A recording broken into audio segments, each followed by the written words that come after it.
Labdien! Piedāvāju jūs ieskatam pārskatu par Riga Power BI meetup numur 4 reizi, kas tika veltīta klientu grupēšanai un pārdošanas potenciālam izmantojot Microsoft BI rīkus, konkrēti Machine Learning.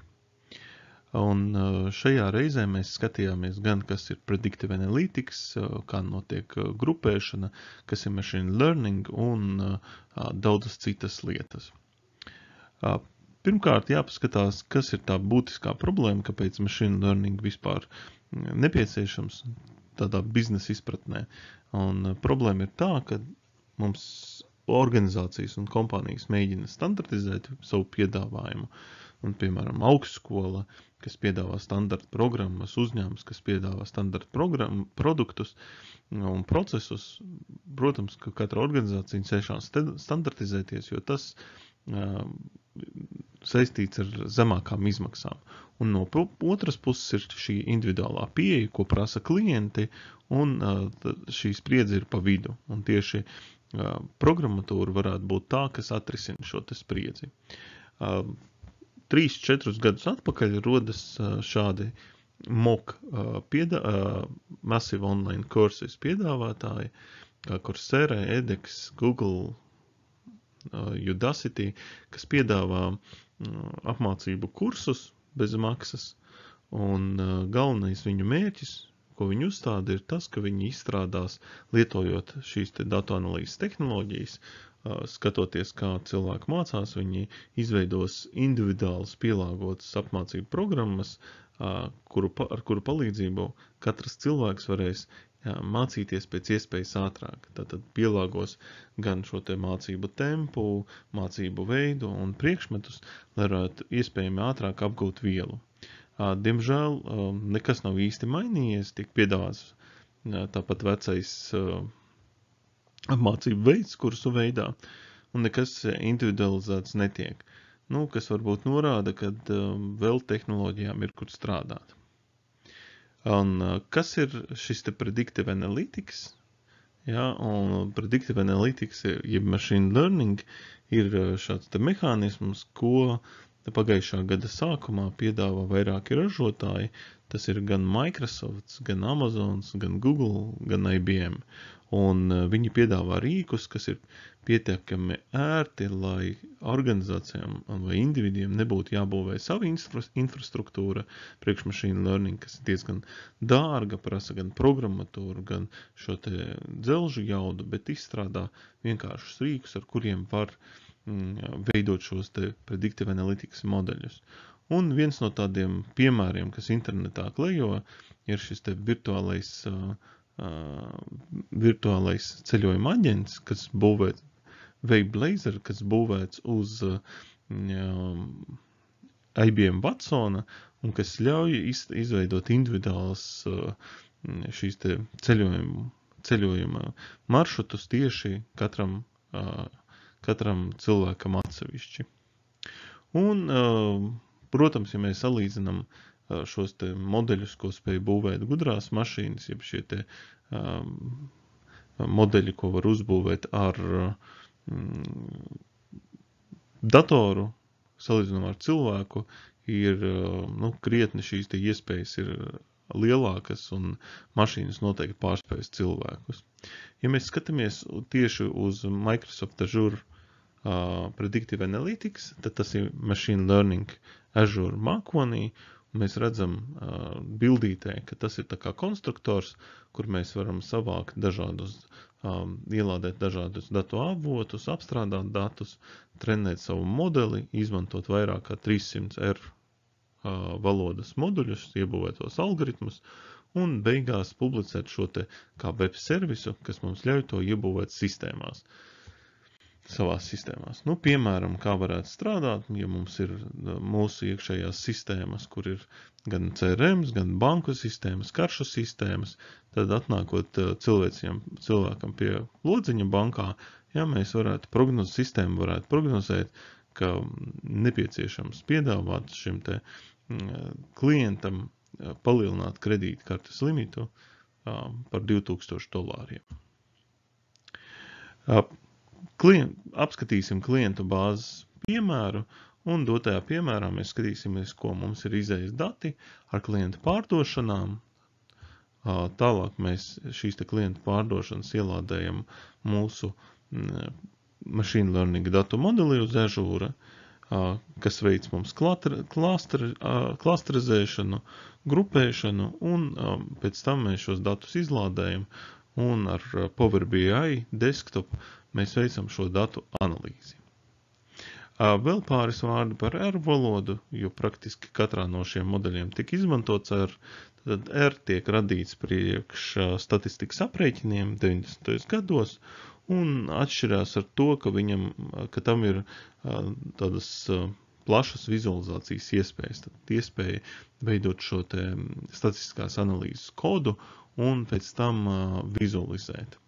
Un kā piemēram šeit, šādu te vizualizāciju var panākt arī Power BI desktop rīkā, un izmantot šo te atvērto koda daudzas tūkstošiem bibliotekas, kas ir publicētas internetā, bez maksas atvērta koda veidā, ir iespējams iegūt un apstrādājot, grupējot, veidojot šo te R valodas kodu, ir iespējams uzbūvēt ļoti sarežģītas tādus algoritmus. Un tagad demo.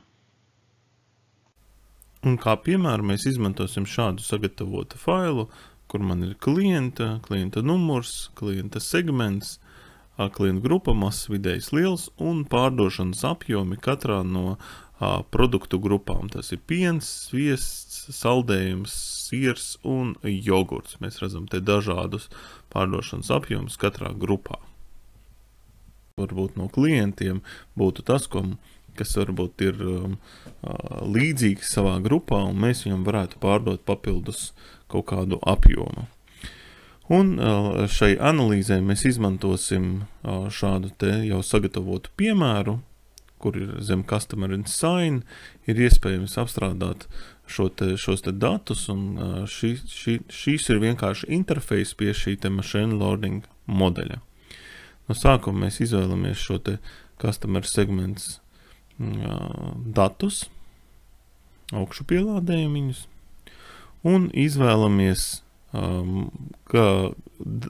kolonu, kas raksturo klientus, tālāk izvēlamies šos te skaitliskos datus, pārdošanas datus, un izvēlamies kolonas, kas raksturo šīs te filtru, grupēšanas laukus. Submit spiežam, un dati tiek augšu pielādēti manā Azure datubāzē, tālāk es spiežu Evaluate Data, un lai noskaidrotu šos te segmentu skaitu, es izmantošu elbow metodi, ir tāda elbow jeb elkoņa metode, šeit man uzzīmē tādu grafiku, un vizuāli es varu noteikt optimālo klāsteru skaitu, kas ir šeit, tā kā elkoņa spicē, jeb 4 klāsteri. Es eju uz nākamo ekrānu, pasaku, piemēram, 4 klāsteri, un saku, lai man izveido šos te klāsterus. Programma veido klāsterus, un man izveido šos te 4 klāsterus, kur es varu paskatīties katrā klāsterī, kā izvietoti man dati. Ja šeit ir datu punkti norāda uz katru klientu, šeit es varu apskatīties otrajā klāsterī, kas man te ir. Man ir šeit logaritmiska skala apgrozījumam plus attālums no centra, no klāstera centra. Un skaidrs, jo tuvāk klāstera centram, jo tipiskāki tie klienti, tipiskāki šim klāsteram šie klienti ir. Es varu sadalīt pēc market segmenta, apskatīties, kā izskatās pēc krāsām, un varu paskatīties, kā katrs no segmentiem man sadalīts pēc produktiem. Ja es patstāju tikai klāsteru 4, tad redzu, ka pienu viņi nepērk, sviestu pērk ļoti daudz, un tas man norāda uz kā kopumā klāsters izskatās.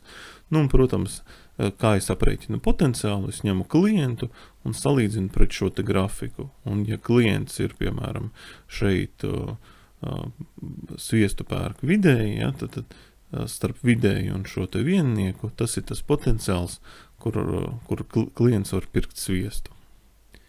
Un attiecīgi var paskatīties, kā man izskatās citu klāsteru šie te grafiki.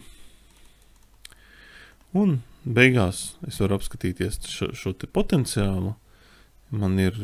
Es redzu, ka sviestam, saldēm atvainojos, ir vislielākais apgrozījums, bet vismazākais potenciāls, un sieram ir vislielākais potenciāls, šis te aprēķināts. Un šos datus es varu leju pielādēt, un tālāk jau analizēt Power BI desktop. Klāsteru rezultātā mēs vēl varam leju pielādēt failu, kurā ir mūsu oriģinālie dati, un kopējais pārdošanas apjoms pa klientu, kā arī mums ir klāstera numurs, attālums no klāstera centra un potenciālais pārdošanas apjoms katrā produktu grupā, kā arī kopējais potenciālais pārdošanas apjoms, ko sarīķina machine learnings.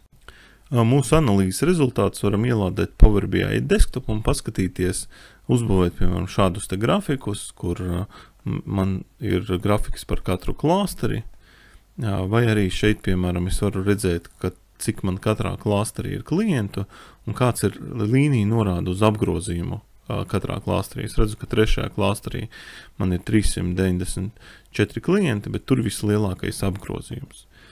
Vēl varu paskatīties arī tā saucamā klienta profilu. Es varu paskatīties, kur tad vislielākais man ir šis te kopējais apgrozījums, kā man izskatās klienta dati, un, protams, es varu paskatīties, kā man izskatās šie upsales dati, ja šajā gadījumā mani visvairāk interesē, kuriem tad klientiem man vajadzētu pārdot, un šajā grafikā es redzu, ka tieši lieliem klientiem trešajā klāsterī ir vislielākais upsales iespējas, un es varu arī redzēt šeit šo te klientu sarakstu, kurā man ir šis te lielākā upsell iespēja, un es varu tad attiecīgi pēc šī te saraksta klientiem piedāvāt katrā no grupām šo te upsells iespēju.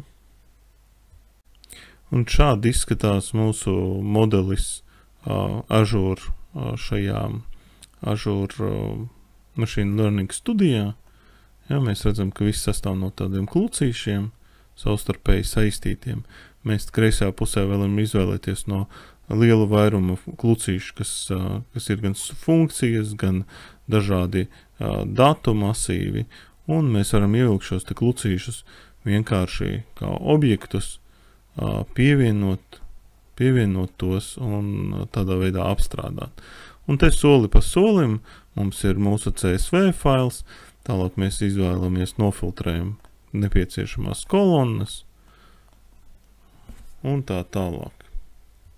Noņemtu šīs te vērtības ar negatīviem, ja rindas ar negatīvām vērtībām, tad izmantojam R valodu, lai uzbūvētu šo te skriptu, šo te klasteri, un tad mēs izvēlamies, sadalam datus, šajā gadījumā 70% mēs izmantojam, lai trenētu modeli, un šajā gadījumā mēs izmantojam šo te multi-class logistic regression modeli, un beigās mēs iegūstam šo te score moduli un publicējam modeli kā web servisu, kas mums attiecīgi aprēķina datus.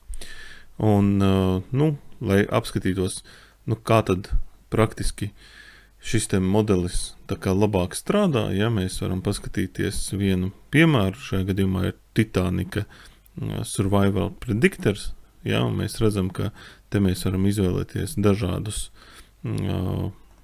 šos te parametrus, un spiežot kas mums raksturo Titanica, kaut kādus biļetes cenu uz Titanica, vecums, kāds mums būtu uz Titanica, kurā ostā mēs iekāpjām. Un spiežot submit, mums šis te prediction modelis aprēķina, ar kādu varbūtību mēs izdzīvotu vai neizdzīvotu. Ja mēs ieliekam sievieti, ja, tad uzreiz mums 98% izdzīvošana.